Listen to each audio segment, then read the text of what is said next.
95 witnesses, 350,000 pages of documents, and there was not one single document that will prove that the money came from the Philippine Treasury or the Filipino people.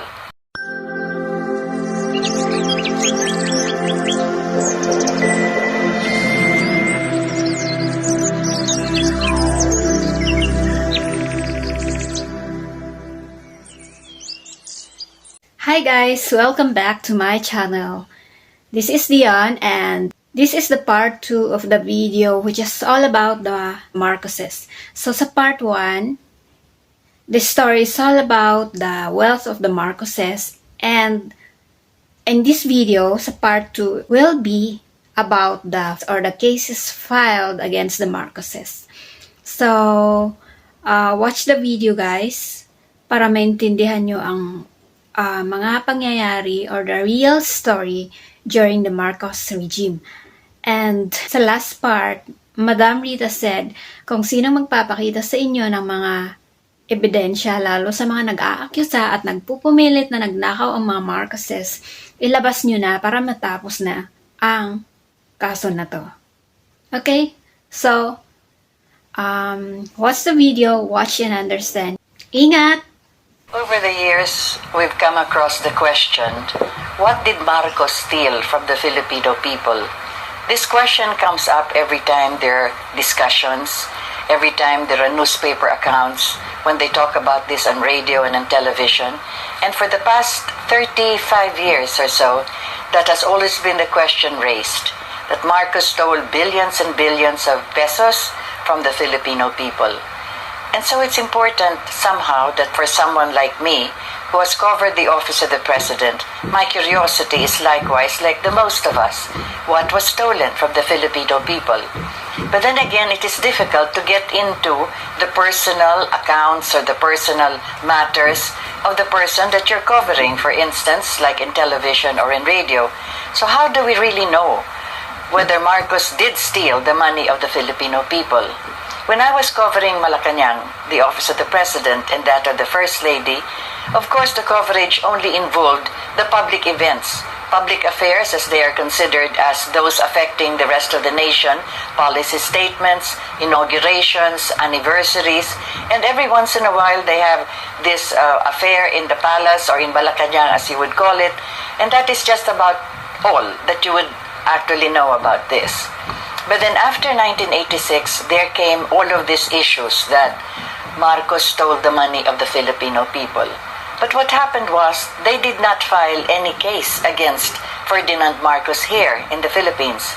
As a matter of fact, what happened was, they were brought in exile in Honolulu, we all know this, and it was there in the United States of America that actually had, in conjunction with the Philippine government, the filing of criminal cases against them. They were in Honolulu at the time. And so what happened was, the first case that they filed actually was in the Los Angeles court. This was the trial court under Mariana Feltzer. She was the judge at the time. And they filed again, as you've said, several of these cases saying that the money that Marcos stole from the Filipino people was brought to the United States of America, and that is why the courts of America will have jurisdiction over the persons of Ferdinand and Imelda Marcos. So that was it. But where do I come in as far as that was concerned? Well, at one time, we came to visit after a year actually that I was on hold order here in the Philippines.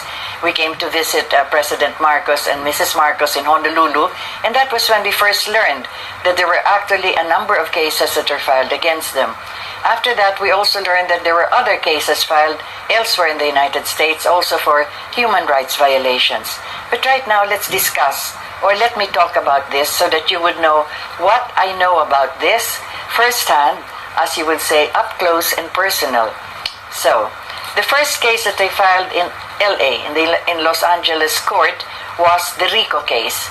This is the Racketeering and Influence Corrupt Practices Organizations Act, RICO. That's the acronym for that particular law of the United States of America, this refers to criminal syndicates like the mafiosi, the mafia, or whatever other underground sleazy work is being done by those illegal activities. And that was exactly how they pictured Ferdinand Marcos, that he ran the Philippine government as a criminal enterprise. And the money of the Filipino people, he stole this and then brought it to the United States of America, and there he purchased several properties, and that is why America had jurisdiction over them.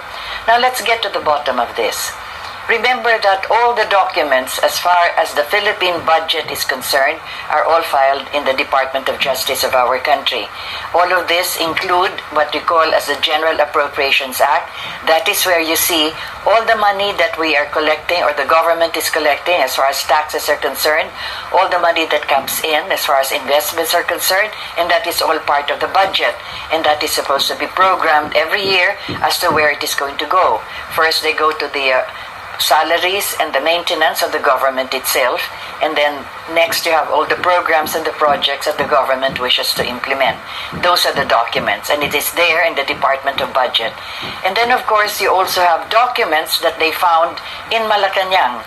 When the Marcoses left, as you have already seen this on television, they left quite hurriedly. And so all the documents were just either scattered all over the place, or they were in the vaults, or they were in the filing cabinets. And so all of those documents were sorted out, and they were brought in a certain residence, and together with the incoming officials of the Philippine government, Salonga and Mrs. Aquino and Fidel Ramos and Man Ponce Enrile, several others, looked over these documents and they gathered them together. And that was part also of the documents that they presented to the United States of America. There was some kind of a legal understanding between, at the time it was Salonga and a lady named Ten Singh, that's her family name, and they had this mutual legal agreement that whatever documents either America or the Philippine government has will be part of the evidences that they will present in court against the Marcoses. In addition to that, whatever other documents the Marcos may have carried with them when they went to Honolulu after the American government flew them, got them from the Clark Air Force Base and then to Guam and then to Honolulu. When they landed at the Honolulu airport, all the other documents that they may have carried with them, the United States government also confiscated them. And then the Swiss government likewise had documents of the bank accounts written under the names of foundations. As I already mentioned even before, they were not under the name of Ferdinand and Imelda Marcos. They were under the name of foundations. So you could see that three governments, the Philippine government, the United States government, and the Swiss government, gathered together all possible documents that they could use in order to file the criminal case against Ferdinand and Imelda Marcos.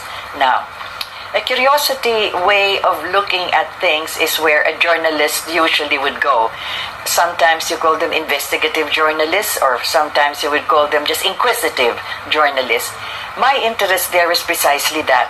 Not only because I was already working in Malacanang at the time when all of these things were supposed to have been unearthed, but also because I would also like to find out for myself, that the persons I was covering as far as television is concerned, and that is Ferdinand and Imelda, were actually in some way involved in all the accusations that were coming out in the media that they stole the money of the Filipino people.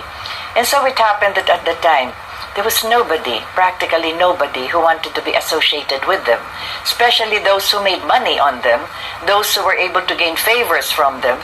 And so you could see that nobody would want to go there to defend them or to help them out. And so I don't know what happened. It is not coincidence, but by a strange twist of fate, Mrs. Marcos called up and said that they were having all of these problems with the cases, etc., and all of this, and if I could come to help.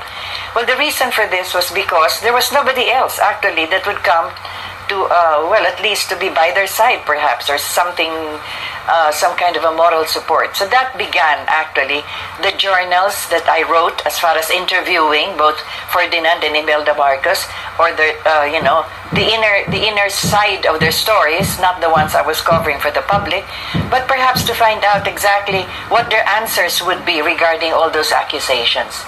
And that was when President Marcos said that you may accuse me of anything, but I did not steal the money of the Filipino people. But again, that will have to be proven. So what happened there was, excuse me, when the trial was going on in the court of this Mariana Felzer of the Los Angeles court, the court had to dismiss the case because there were no evidences that were given in as far as the court was concerned that showed that Marcos got the money from the Filipino people or the money from the budget of the Philippines or the money from the treasury of the Philippines. So the court dismissed the case. But there was an appeal. The appeal was undertaken by the former ambassador of America to the Philippines. You will remember his name, Michael Armacos. And so he petitioned the court that you cannot do this, dismissing this case, because we will be able to find out also some kind of an evidence about the guilt of Marcos and Imelda. So the court instead, what happened was, with that appeal, it was elevated to the Ninth Circuit Court of Los Angeles. What happened there? Well, the justices also reviewed the case. There was only one witness, and that was a certain Mr. Fernando. And that was in the Court of Appeals, the cases were also dismissed. Why? Because according to the records of the court, and this was a statement made by the justices, this Mr. Fernando only testified to the newspaper accounts that were brought to court. In other words, whatever came out in the newspapers, that's exactly the kind of evidence they presented. There was nothing new. There was no exact evidence, clear evidence, because remember, this is a criminal case. And even in the United States of America, the most powerful country in the world, you need to have evidence that is beyond reasonable doubt. So that's exactly what happened. It was dismissed. So you could see that the court in the Ninth Circuit Court of LA also dismissed that, and it is very interesting for those of you studying law and perhaps even the lawyers. If you would just go over the statements made or the decision made by the justices in that court, they said something like this: if Marcos at gunpoint went to the Central Bank of the Philippines or to the National Treasury and got the money of the people there, and then kept that money under his mattress, and then sometime got the money out and bought real estate properties here in the United States of America, then there is actually that fraud, or there you could see that Marcos stole the money of the Filipino people. But unless sometime, at any time you are not able to come up with such an evidence, then indeed that case will have to be dismissed. Plus, of course, there was what is known as the act of state doctrine, which means that the act of a sovereign state cannot be questioned by another sovereign state, because then this criminal case should have been tried here in the Philippines. And that's exactly what I have been trying to say all these years. Why did they not allow President Marcos to return to the Philippines so that he would be able to defend himself here in our courts under the administration of Mrs. Aquino, where all of us will actually be listening to his defense? And so all of you now that are questioning what money did he steal, or those of you that are still accusing him he stole the money, why did you not give him that chance to come home? That is the most fundamental human right of any citizen of our republic, to be able to confront all of those that are alleging these accusations against him. But it was never done. Why did they not ask him to come home and stand the trial itself? Well, it was not done. So you could see that up to this day, with all the questions being raised, this is the man who could have been able to explain to all of us, where did you get all that money, all the accounts that were found in those documents that they saw in Malacanang, all the documents that they saw that they got from Switzerland, and whatever else they suspect, whatever else they would surmise, whatever else they would conclude, all of this, he would have been able to explain it and defend himself, and then there would be a period already. Did he steal the money of the Filipino people? But it never happened, and it was never done. So that was the case that actually never ever found any reason or any conclusion, except with the decisions and the statements made by the justices of the Ninth Circuit Court of LA. You could go over these documents. They are public documents. It is very easy to source them, as a matter of fact, And it would be very interesting for you to read this, especially lawyers today here in the Philippines would want to find out. And perhaps even those in media who keep on repeating, the dictator stole this, the money, he stole that much, he stole several billions. If you would go over the decision of the Ninth Circuit Court of Appeals already, then you would see that once and for all, that was the decision that they have come up with. But that is not all. Well, the case continues, of course, not just in LA, but then you had another case that was filed in the city of New York, because there were 4 real estate properties that Ferdinand Marcos and Imelda Marcos were accused of having bought, and so therefore they transferred money from the Philippine government to buy those buildings. I'll talk about that in a second installment of this, but for now it is important for us to realize that one of the most basic things as far as the rights of any human being is concerned is to return to his country of origin. That is not just a universal law, that is also Philippine law. But they denied this of President Marcos.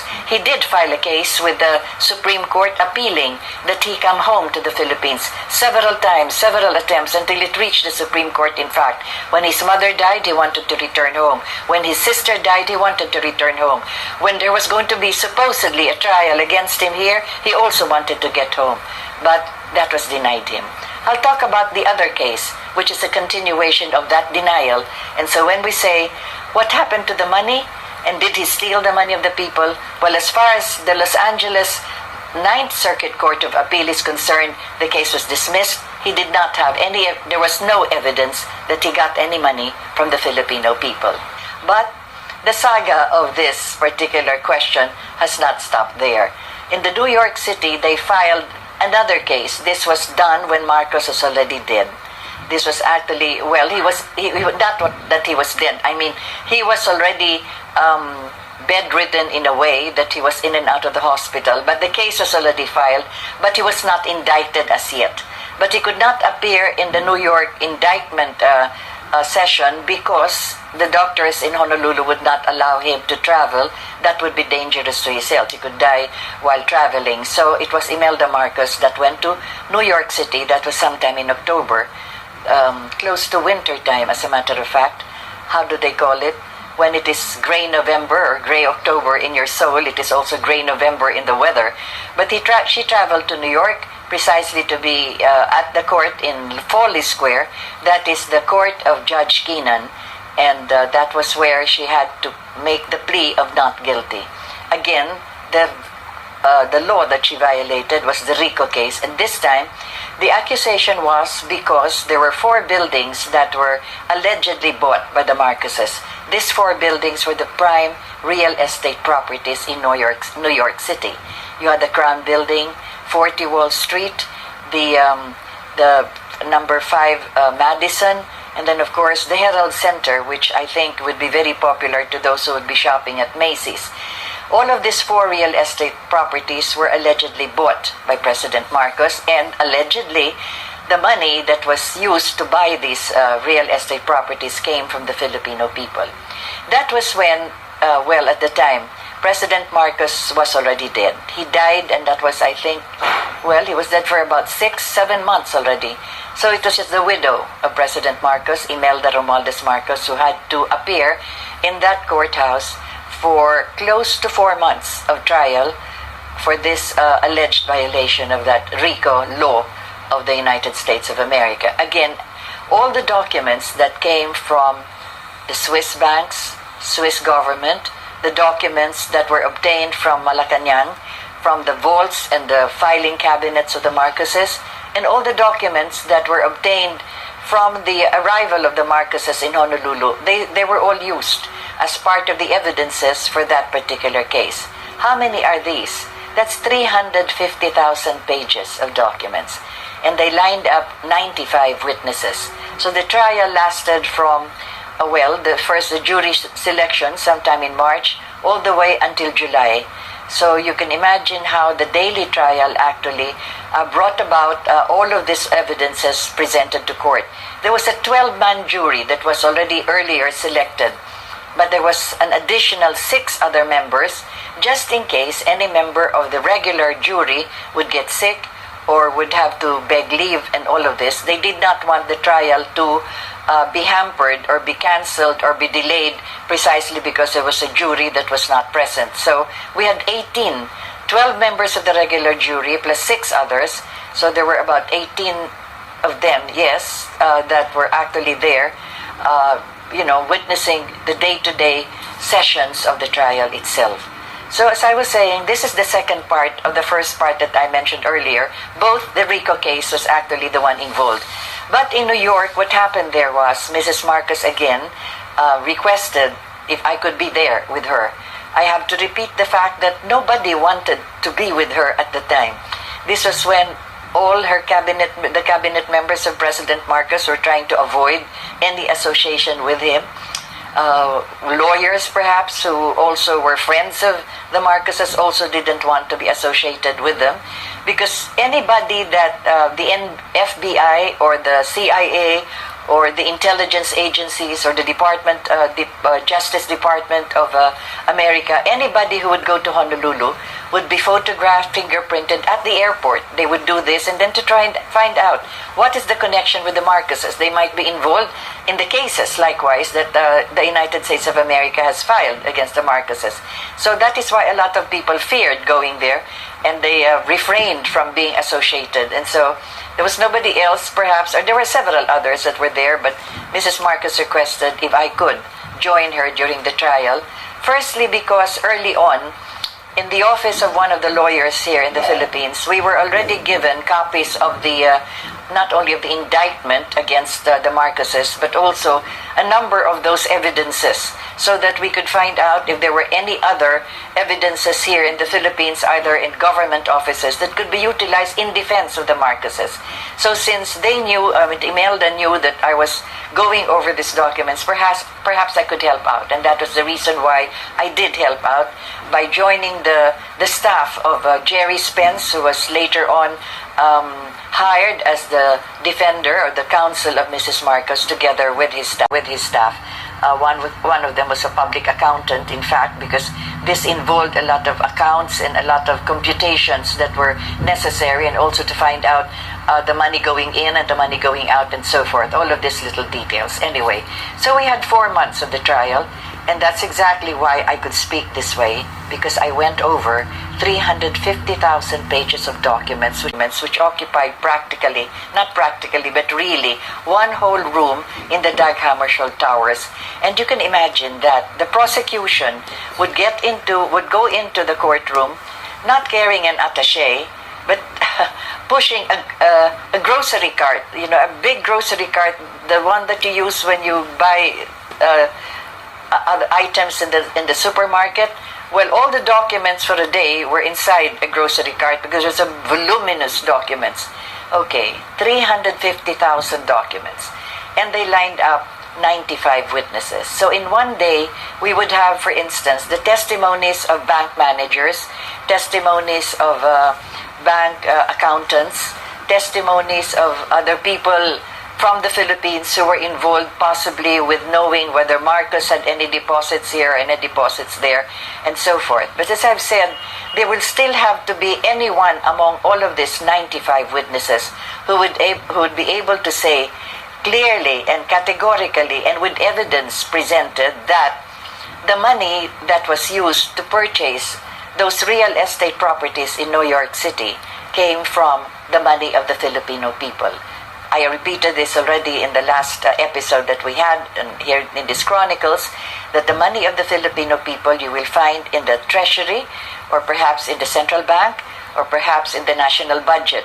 That is the money collected from us, the people, in the form of taxes. So, what that was needed insofar as all of this is concerned was that direct evidence. 95 witnesses, 350,000 pages of documents, and there was not one single document nor one single witness who could categorically say, here, this is the document that will prove that the money came from the Philippine Treasury or the Filipino people. So what happened? Well, you had all of these documents and evidences and testimonies all saying, really proving that the money was there from Switzerland, from the bank accounts in Switzerland, and from there it went to some banks in Los Angeles, and from Los Angeles banks it was Some money was transferred to New York banks, to the Philippine National Bank as a matter of fact, and from there, the purchase of the buildings were actually undertaken. But the biggest question and the most important question was, and this is what Jerry Spence asked all of these people that were testifying there, where did the money in Switzerland come from? And that nobody could answer. Nobody knew where the accounts of Switzerland came from. Where did all those millions of dollars come from? Because that is the evidence that would have proven that it came from the Philippines, from the Filipino people. But there was nobody, and there was not one single document that could prove that. And that is why at the end of the trial, after 4 months, after all these documents being presented, and all the witnesses talking and talking and talking, not one could present that single document. And so therefore, by a unanimous decision of the 12-member jury, the case was not dismissed, but there was the decision not guilty. In other words, Ferdinand and Imelda Marcos were not guilty as far as the accusation of the United States of America, the RICO case violation, is concerned. So, now we challenge all of you listening to this Chronicles. If there is anyone at all at this stage that can present one witness, one single evidence in any Philippine court today that will prove that money was taken from the Filipino people, please come out and say so. Because for the past 35 years, over 1,000 cases were filed now against Imelda Marcos. But not one single document could prove that the money in the accounts that they are accusing her as having contained money did not come from the Filipino people. They were dismissed for lack of merit and dismissed for lack of evidence. 1,000 cases filed by the Philippine government against her. Perhaps at some later date, I will discuss this 1,000 cases filed against Imelda Marcos. But for now, these are the records in New York. Foley Square, the court of Judge Kinnan, and the unanimous decision, not guilty, Ferdinand and Imelda. Not a single document, not a single witness to prove that any money, 1 centavo, $1, 1 peso, 10 pesos, were ever stolen from the Filipino people.